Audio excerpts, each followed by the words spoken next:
Good morning, everybody. Agita's there, and just let both of the babies into the catio. I'd left one of the windows open all night, but it's okay. The screens and there's this door into the house, and it's a little coolish in here because of that. But it's not too cold. It's probably 60 degrees or so. So we've got the babies playing in the catio. One's come inside, and we've got Agita there. And she's, the same as she was yesterday. She's walking around, head traits. She's okay, but not the abilities that she had before. And then we've got both the FERALS, two of the FERALS actually. The third one you didn't see, but we've got Peanut there, and we've got Jill, the black one, who looks just like my boys, there, So we've got they were both in the flower bed a minute ago, but that seems to be their thing, Like the other people have flowers, I have FERALS in my flower beds. So, I'm just waiting, and I posted the podcast last night. I don't know if the vet in Toronto will have time to see any of it. If he can see the first couple of minutes, he'll see Agita falling, And, when I first discovered the impairment, whatever it is. I'm just waiting for the call from the vet. It's about half an hour, So, hello, everybody. There's Agita, very nicely settled on the bed, very comfortable. That's what I just told the doctor. She's not in any kind of discomfort or pain.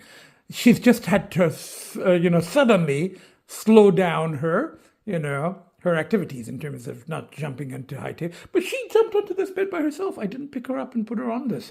So she jumped onto the bed. She gets off it. I've put a blanket here so, when she gets off it, she's settled very comfortably there. And both the boys are in the living room. And I talked to the doctor in the living room, just because I didn't want to disturb Agita while she's sleeping so nicely. So we've got both the boys are here, one of the babies there. One of the babies there on my chair, of course. We get up from it, and he's learned this from his sister that any chair that I sit on, they want to sit on it as soon as I get up. So I had almost a full hour, 55-minute conversation with our vet in Toronto. And the funny thing is that this was just a phone call, and it cost twice what I paid yesterday here. Now that might have been a little less time. I think it was more like half an hour, but that was an actual examination with the doctor risking his life, with Agita, well, exaggerating slightly. But Agita used to be very ferocious. And yeah, she was a little bit of herself yesterday, not much. But still, he actually took her temperature, from the rear end, and cut her toenails, And this doctor is saying that if it was something acute, if it was like a broken leg or something, it's not. But if it was like a leg that was, then afterwards, after he did that, number one, she wouldn't have allowed him to do it, and she would have been really screaming. And then afterwards, after bringing her home, I'd have noticed her limping or problems. So this doctor, and I talked to him thoroughly, and he knows Agita, so he's seen her, and he knows the difficulty with trying to give her medication. And he discussed the medication that this doctor recommended, the gabapentin, So the difficulty is going to be getting her to take it. I'll have to mix it into her food, So this one, he agreed with all of the possible diagnosis of the other one, There could be arthritis, do an x-ray, but then he says, if you do an x-ray, would you be able to do it? And he knows Agita without sedation. And if you sedate her at her age, at 14, that's probably going to be worse, So, and it's going to be difficult, and it's going to be stressful. And it could be she fell. I was not home. I went, for lunch, and I let them have run of this area because they were, I shut that door and I shut this door when I go out, But this area, so it's possible that she fell off the table, or she was chasing her brothers, or she bumped into something, and she had been, with her typical overconfidence, she had been jumping up onto the air and only eating on the table. That's her placemat. So it's possible that she fell. And then she fell again a couple of times afterwards when she tried to jump again and couldn't. she jumped up, and the doctor saw the first couple of minutes. So he saw where she, first couple of minutes of the video of the podcast. So, and he saw where she was trying to jump up and then fell. And he is like going, don't let her try to jump. And I said, I'm trying not to. But she's learned. She's very intelligent. That 2 times that she did it and it didn't work, she has learned her limitations. She does jump onto the bed, but she makes it, So now she's eating on the floor. But I think that when I go out, I will leave her, all the cats, or maybe just her in this, if she wants to, time to herself and, not to be agitated, just leave her in this section and leave the boys in the other section, So just when I go out, just so that she doesn't try to jump. And that's what he was saying. He says, if you give her gabapentin and she starts feeling a little better, then she might start trying to jump again and then fall and then hurt herself again, So he seems to be favoring, he said it could be any one of the things that doctor suggested. It could be all of them, It could be arthritis and some, triggered by the fall. It could be some neurological thing. It could be this, He doesn't think it's the ataxia, the balance one, or the FCE, And again, could be sudden onset, but or could have been triggered by a fall or by bumping into something, and that one's claiming into there. So he seems to be, and this is my own gut feeling, he seems to be, leaning towards just from talking to him and seeing a little bit of the video and what the other doctor recommended, suggested from an actual examination. Our doctor seems to be suggesting, leaning. He says, no way to know for sure, but he said it could be any of those, could be all of those, could be, could be something else. But he's kind of leaning towards, and this is my own gut feeling, a minor stroke. I mean, possibly triggered by something, possibly random, possibly, but a minor stroke of some kind. And he said the danger with those is, and he says there's really nothing you can do. He said if it's just a stroke, and if it was a minor stroke, there's really nothing you could do, Later, and one of the babies, and I think this is Finn, is settled very comfortably in the bed in that window perch. And the other baby is there on the bed with his sister, and his sister is very comfortable. I was going to lie on the bed myself, but I didn't want to disturb her. The brother got up, and she doesn't seem to mind. So, not hystetum or anything. But he knows enough to keep that social distance. Gobi aloo thali takeout, and with naan. So there's naan in there, and I'm heating up some naan in the oven. And I got it with dal, and you could have dal makhni or dal tadka. And I hadn't had dal tadka in a long time. I can cook it, but it's not worth it for one person on the stove here. So, and then there's gobi aloo with rice. I think it was like $14, but that's takeout. Everybody, I put out the food. I opened a can of the fancy feast tuna that they really like, and a pate, and I put peanuts here, which is where she always eats. I put Jill's there in the little stainless steel thingy where she always eats now, rather than at the back. And then I put a pink bowl for Brown in the shed, like more private, and to come and eat later. And nobody came. First couple of minutes, I put the food, and I was getting everything ready here, and nobody came as usual. I'm starting to worry. I start to worry. I'm a bit of a worrier, And then I saw the brown one eating there out of that one. And then I saw the black one come running from there, and I've come to tape, and Peanut is eating there, not in her own plate. That's her plate. So I guess as long as it's there, and everybody, the sooner I go in, the better. So that but the other two, I've seen them, and I put the water. As long as I've seen them, Okay, I'm cutting the grass. Just stop for a second here. I'm just going to turn.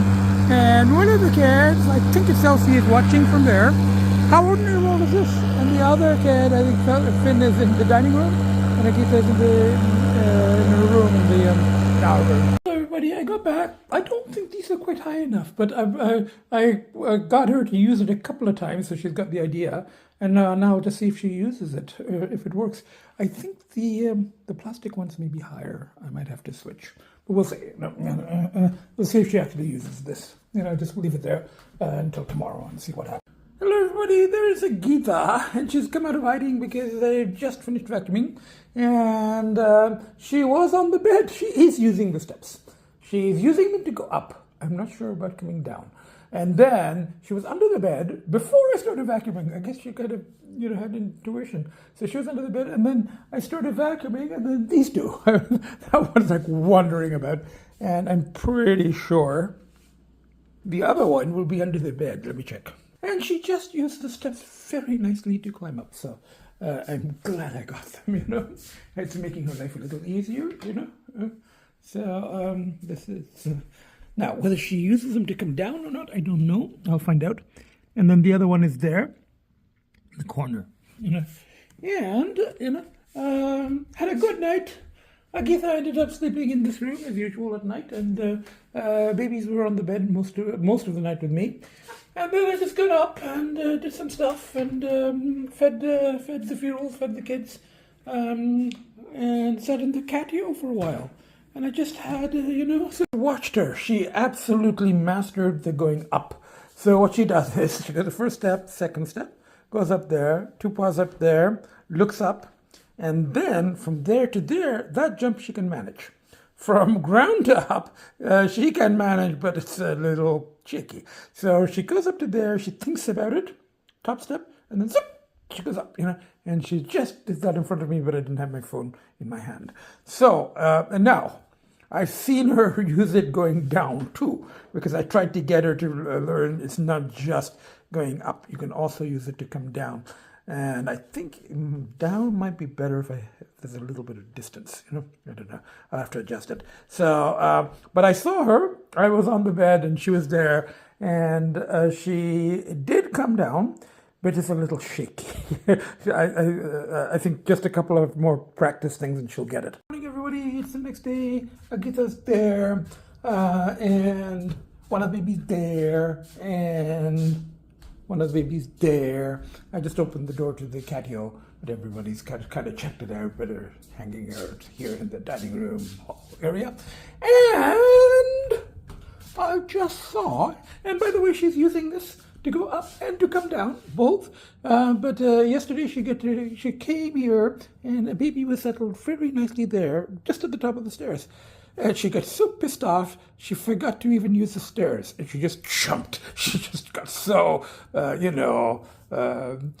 pissed off at his audacity of being at the top of her stairs, or there. She jumped onto the bed without the stairs to chase him off, and he jumped off. He was like, and there. I just wanted to show that's the brown cat, And the black cat, Jill, was sleeping in the flower bed again.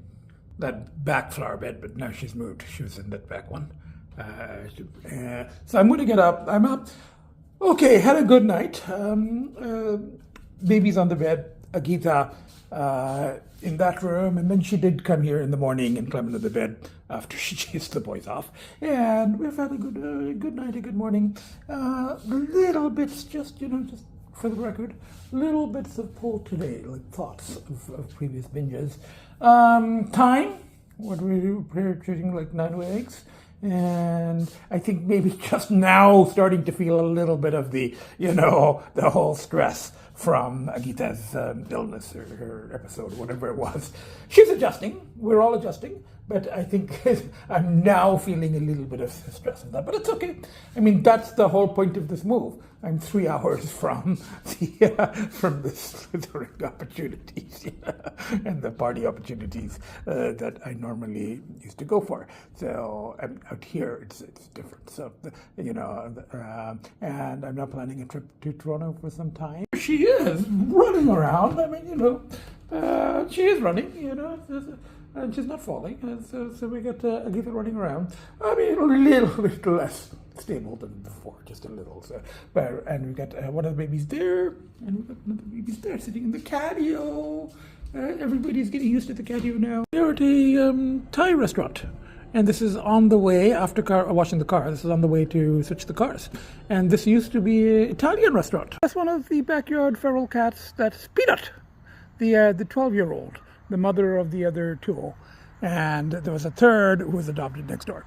And the black one, who looks just like my kids but is completely, non-domestic, just ran into the bush. And the brown one is the shyest of all, and she ran into the bush earlier. But I saw her earlier in the day. Now I'm going to very, very quickly cut the back grass, just very quickly. The sun is just about to go down, and I'm going to feed the kids, the outside kids. Outside kids first, then I take a shower, then I feed the inside kids.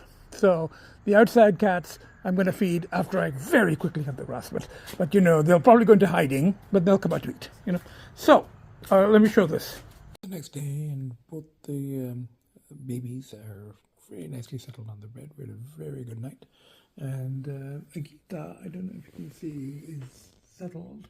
She's in that corner under the bed. So I got up. Hello everybody, I walked here. This is downtown Chatham, so maybe a 20-25 minute walk from my house. Because it was just such a nice day that I was going to bring the car, but then I said, okay, let's just walk. That's the whole point of the location of this house. And this is a semi-vegetarian cafe restaurant just by the downtown, and it's actually owned by the wife of somebody I used to know in terms of worked on cars at one time. So it's very good food. I'm having a vegetarian cauliflower wrap. Very tasty.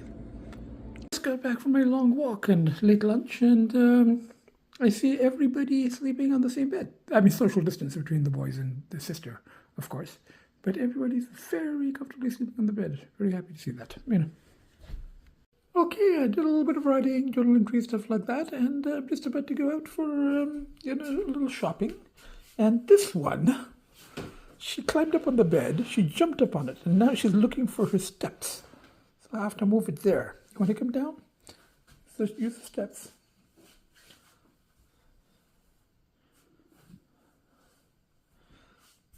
I was quite pleased that everybody was sleeping on the bed, but she decided to come down. She came down very slowly too. Usually she comes faster than that. So anyway, I'm just going to go out for some shopping. Hello everybody. I'm here at a country restaurant, actual country, closer to where I store the cars than Chatham. And I brought the vet. Going to drop it and pick up another car because tomorrow it's supposed to rain, so I wanted to get this one into the garage. And I cut the grass, I did everything. I did have the poles last night. I don't know if I talked about them before. They were there, but it was okay. I made it, and this is a big advantage of being here. So far, 3 hours away from Toronto, it helps because there aren't the outlets here. There could be, but not really what I look for. So I ended up cutting the grass and feeding the FERALS, feeding the kids, of course, doing chores. I kind of mentioned the poles were kind of strong last night. 10 weeks, all the stress with Agita, she's better now. And then the adjusting here and all of that stuff, and just kind of feeling it now. And it's okay, we'll make it. Just got back from shopping, from brunch and shopping, and one of the kids is there under the bed, on the cat bed under the bed. One of the babies is there, and Agita is there with her tail in this custom designed tail holder for kids with fluffy tails. So she's obviously feeling better. She's climbing up. I think she gets onto the bed first via the steps and then onto that thing, and then gets her tail through the custom tail holder. And I did a bunch of shopping, actually. I had a bit of pull last night and this morning. Time, the leftover stress maybe from Agita getting sick, all the stuff that's been happening here and all the, and it's been 10 weeks, so yeah. I guess I was hoping it wouldn't get pulls at all here. That was the point of the exercise. But part of the point of the exercise also was to get me away from that environment where I knew more of the outlets, options, whatever, but for slithering and partying. But here it's much more limited. Here it's not a good idea, But the pulls, when they come, they're still there. So I've been just, just been battling them. had a good night with the kids, good morning with the kids, did some writing, and then went out shopping, rechanneling. So I got a whole bunch of, I bought some, bought blankets, my favorite store, Giant Tiger. So, kind of a high-end designer. I got my fall wardrobe, so I got some track pants, t-shirts, along with, junk food. So that was my shopping, this rechanneling instead of pulls for party and slither, some junk food and some clothes shopping, such as it is. Anyway, that's what's happening. Bye for now. Good morning, everybody. We had a good night. Baby's on the bed, and then Agita was under the bed. Agita was in this room, and everybody got up early morning to go have some snacks in the dining room and then come back to bed. So, good morning. There were very strong pulls yesterday, but they're better now. I'll talk more about that later. So I'm just going to feed the kids, feed the ferals. It rained at night, but it's a better day now. So just gonna feed the ferals and go for breakfast, and then try to tape a little bit more. Just some thoughts, and the pulls ramping up, and and reasons why possibly, but. The main thing is still clear, and it might have been a little naive to expect that just a move, and the move was very, very big, but after 10, 11 weeks, there will be pulls. It's not going to just moving 3 hours away. It's going to make it harder, and there's a huge channeling, and being here the first 3 weeks was excellent. It's still excellent. It's still way better for me and for the kids. And for the ferals, obviously, because, they're still living back here in this, they might not have been if somebody else had bought the house. So it's worked out for everybody. But yeah, because I was dealing with very powerful stuff and went very, very deep. After 10 to 11 weeks, it doesn't matter where you are, there's still got to be pulls.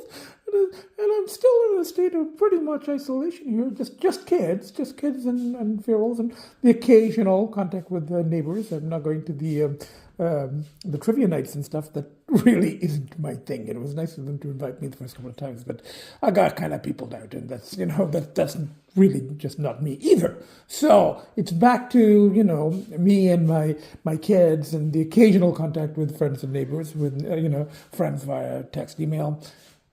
Fairly regularly, actually, and then neighbors occasionally, and we wave, we say hello and stuff like that, and they're there if I need them, and it's nice. It's really nice to have good neighbors. So all of that, but still, still quite a bit of isolation. So yeah, and the forays into the underworld. That's me being like a feral cat. That's my contact with the dusty dumpster rodent weasels in that sort of altered state. So it's not too surprising, and do I see them back there? Probably now that it's warmer, they're probably outside again. So yeah, that whole thing about me being a feral and trying to become domestic, it's not that easy, but The good news is I'm still clear. Yesterday was, and I'm not going to go to details. And the whole point is that, the kind of stuff like substances or whatever it is, it might be a little harder to find it out in the country, but you can get pretty much anywhere. There are options, and I'm not going to talk about that. So, but the main thing is, but very, very, very limited. So that makes it harder, and that makes it easier for me, even though when the pulls come, they're still there. And there's always the possibility of going back to Toronto for a weekend or for a couple of days, which I'd rather not do, because I do have the ferals to look after. And, I will be going in November because we have the boys' checkup. So, yeah, there was, and I'm not going to go into details, but there were very strong pulls yesterday, but the strongest pulls after 10 or 11 weeks. Back in Toronto, I'm pretty sure that at this point, with the level of pulls I had yesterday, I would have fallen. There were a lot more opportunities, and something would have worked out. So the move in that sense has worked. And also, I think that the strong pulls in Toronto they started happening after 3-4 weeks, not after 10, 11, So we made it this far, and we're going to keep going. All is well. It has been a very good move. It has, it's really feel much more grounded here. And even here though, that's the caveat. Even a big move like this, there's no guarantees, and it doesn't mean that something that one was into that was pretty strong and sort of caught up in is just going to suddenly go away. I mean, it's still going to be there, but the fact that it's going to be harder is another, push. And we've got all the things here, and we've got the looking after FERALS, and we've got the being grounded, and all of that stuff, and having good neighbors, and all of that is a big help. So that's what's happening. And I'm just going to spend some time with the kids, feed the FERALs, the things that are keeping me clear, and hopefully, and I think the worst was yesterday. I think we're going to be okay now for at least a couple of more weeks. I hope, touch wood, touch something, touch brick, So anyway, but as always, it's day by day. I'll keep you posted. I might tape a little bit more and then edit and post. Bye for now.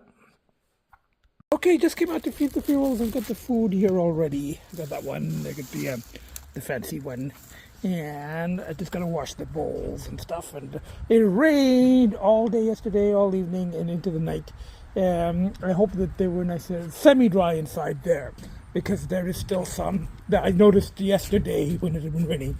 There's a little bit of leakage there. See, it's not meant for habitation, but they ate all the food that I put in here. They ate all the treats that I put in the bed, so they know that the beds are inside there. So they know that the beds are there for them. But as a friend of mine said by text, I mean, domestic cats also, like our own indoor cats, will pick the strangest. We buy them beds and everything, and then they don't use them. And they'll sleep in odd positions. These people, it's a little bit more extreme. They choose flower beds, but not when it's raining, fortunately.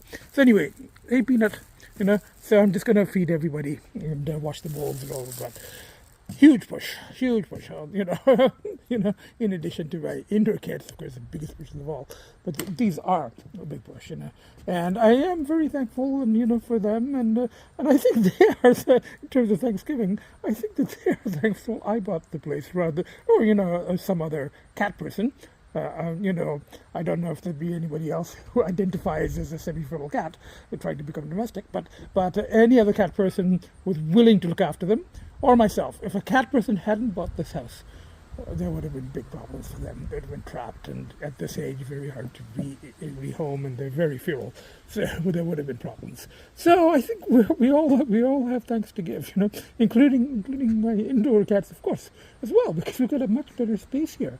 Much better than the condo with the windows to look out of, and running around space and catio and all of that stuff, and I'm more grounded, and I have made 10 weeks. I mean, some rough spots, but it's gonna happen. My out of province, my local cat, local not anymore because she's in Toronto, but she sent a couple of texts when I talked about the polls coming back, and she made some good points. She said, that just observing me over the last couple of years, and I do the same, just the patterns, it's every 10, 12 weeks or so that it really ramps up. And she goes, well, it could be time, which I keep saying in these things, this time. It could be physiological cravings in that time. And also, it's the pushes starting to wear off, and the pushes can only hold so long. But, they hold. And, and this time around, the pushes were much stronger because there was a relocation.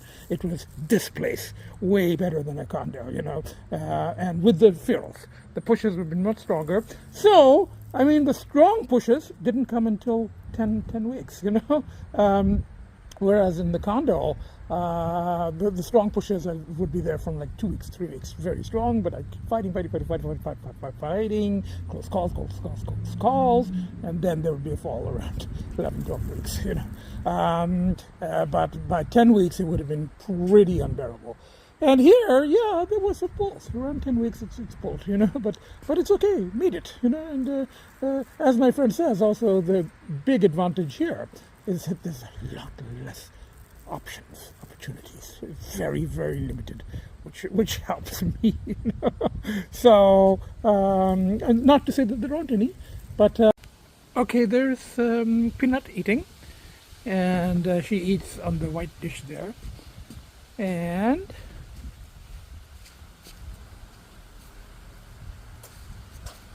she's sneezing. She's doing that a lot. I was telling my friends about that. It's more of a sneeze now than a cough. And Jill was just here, but because I'm too close, she's gone back under the deck. But her bowl is there. And I put another pink bowl with food in the shed. Hey, Jill could just see on the other side. And poor Peanut is just sneezing. She sneezes a lot.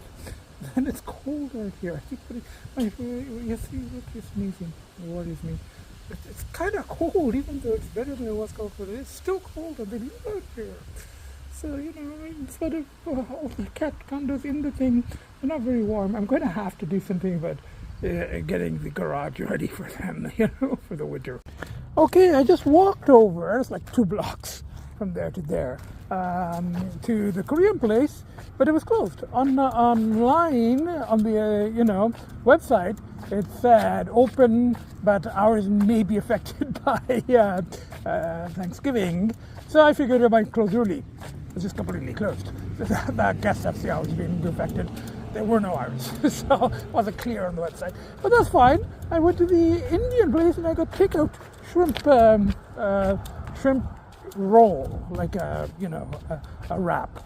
And they only have that for takeout. So I said, okay, fine. Give me a takeout and I'll walk back. So 5 minutes, So, and then while I was waiting, I went to the dollar store across the road, not Dollarama, and they were open. So I got some cat toys, some snacks and stuff for myself, and some additional cat food for the FERALS, so for the Thanksgiving supper. And then I'm just walking back, and another 2 minutes home. Bye for now. This is what's left of the shrimp kebab wrap, which I just ate in the catio with the boys. Agita's in our room, and I just sat in my chair there, and it's nice and bright outside.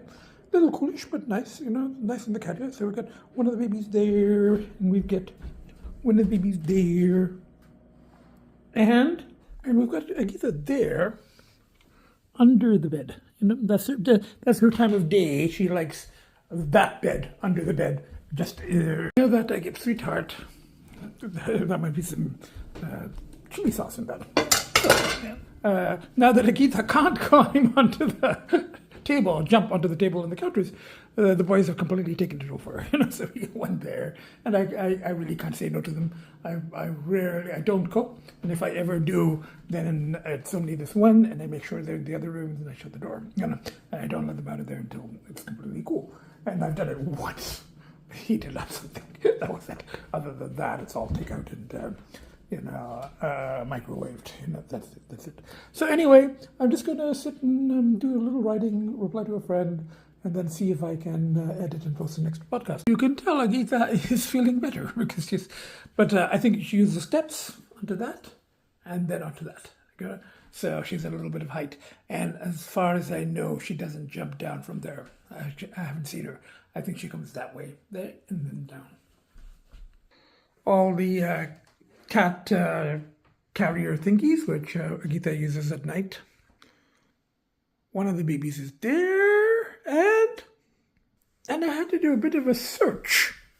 And I just checked the other rooms. And of course, the baby is there. Okay, all present and accounted for. And if I move it, then he gets up. So this has to be Lcee. Lcee is the under-eyed-down burrower. So we get Lcee there, Agita there, and Finn is coming back to see what all the commotion is about. So there's the family, and the FERALS are probably in the bush under the deck. Bye for now. everybody. It's now just a little bit later, and I've been working on starting to edit the next podcast. And there's a lot of material about, Agita's recovery and, talking to the vets and all that stuff, and footage of the kids, footage of the FERALS, all of that stuff. So I've just been editing that about halfway through, and I just wanted to tape a little bit and then continue editing, and I'll see if I can upload it. I have to go to McDonald's because I don't have internet here, and it takes too much data to do it on my phone. So we'll see, But I just wanted to tape a little bit more right now. I don't have too much to add. So we've got Agita there, and we've got one of the babies there, and this has to be Finn because this is Finn's favorite spot. And this was one of the first thing I saw when I saw this house, was these window ledges, and I thought about the kids sleeping in them, and so it is Finn's favorite spot. And we've got the other baby here, and this must be Lcee. For once, he's on top of the covers rather than under them, and I lifted it up a bit because he had gone under that corner there. So we've got one of the babies there, and one of the babies there, and Agita, just as I was talking, came and settled in there in the cat bucket, which is now a cat bed. It's a Get Jackson Galaxy toy actually, and she's using it as a bed. I put blankets in there, so Agita's in there. So I just wanted to add that, and I've talked through some of these, and I just want to add that it is now, I think, approaching 8 weeks in the house, 10 weeks clear, and on the whole, it has been a very good move, I think, for all of us, and it's been good for the FERALS as well, that they've been allowed to stay, and, I feed them twice a day, so, and it's been good for the kids. They can look out the windows, and, there has been a little bit of stressors, of course. I mean, the whole thing with Agita's episode and my getting stressed over it, and she seems to have adapted. So that's sort of the good news, She's pretty much, some limitations, compared to before, but pretty minor, So she's pretty much doing everything she did before, including bullying her brothers. So she just doesn't jump up onto this thing, So, and then the pulls did ramp up. 10 weeks, they did ramp up. Approaching 10 weeks, they did ramp up. The little bit of stressors, and, time and all these other things. And what my friend suggested, it could be like, physiological pulls after certain periods of time. And then, the pushes start to kind of wear off a little bit, even very, very strong ones. But after 10 weeks, with the kids and then the FERALS and then the big shift here, it's worked, and that's what I was saying earlier, is that I think that in Toronto, I probably would have, binged by now. And also the strong binges, the strong cravings, the strong pulls, they would have started in Toronto if I'd still been there in the condo. They'd have started at 3-4 weeks, Here, it wasn't until like 9-10 weeks. And yeah, there was a pull, a very strong pull, but there's so much fewer opportunities here. And it's a small place, everybody knows everybody, all of that stuff. So that's also a big incentive to stay clear, and I'm staying clear, So I made it, and I'm just, there's going to be pulls. Dealing with some powerful stuff there. So there's going to be pulls, and, I was kind of naive to go, okay, I'm leaving that environment, then it's going to be completely and totally no more pulls. I don't think I even expected that. I did not expect that. I knew there was still going to be pulls. They're just going to be of a different nature, and they'd come at different times, and that's basically what's happening. So, but the pushes are huge. Being in the new place, they're having amazing neighbors, the kids liking it here, and having the FERALS to look after. All of that has been huge, So, yeah, there will still be, in spite of everything, some pulls, it's doing some pretty powerful stuff there. But, 10 weeks, 8 weeks here, 10 weeks, and we're just going to keep going day by day, And there are other projects to be done. I have to go bring the stuff from Toronto, from the storage, all that kind of stuff, arranging that with my contractor friend. And looking after the kids, looking after the FERALS. So I just wanted to say, from the four of us plus the 3 FERALS, I want to wish everyone a happy Thanksgiving, So from one of the babies, the other baby, Agita, in there, and the FERALS. You can see that's Jill, the black one, There's a big bushy squirrel behind her. I guess she is not really concerned. She's getting a lot of good, canned cat food. So not really interested in hunting squirrels. So we've got Jill, so from Jill and Peanut and Brown Cat. So from the three FERALS as well. Happy Thanksgiving to our very, very few viewers. So from the seven of us, I guess, my three kids, myself, and the FERALS. So from this is Lcee. So from Lcee, from Finn, from Agita, from Jill, running this way now, and from Brown Cat and Peanut, who hopefully are just resting under the deck or in the bush. Okay. So from the seven of us, and from myself, the nuttiest, craziest, most fucked up still professor to ever walk on the face of this earth, from the seven of us, happy Thanksgiving to all of you, and see you at the next podcast. Bye for now.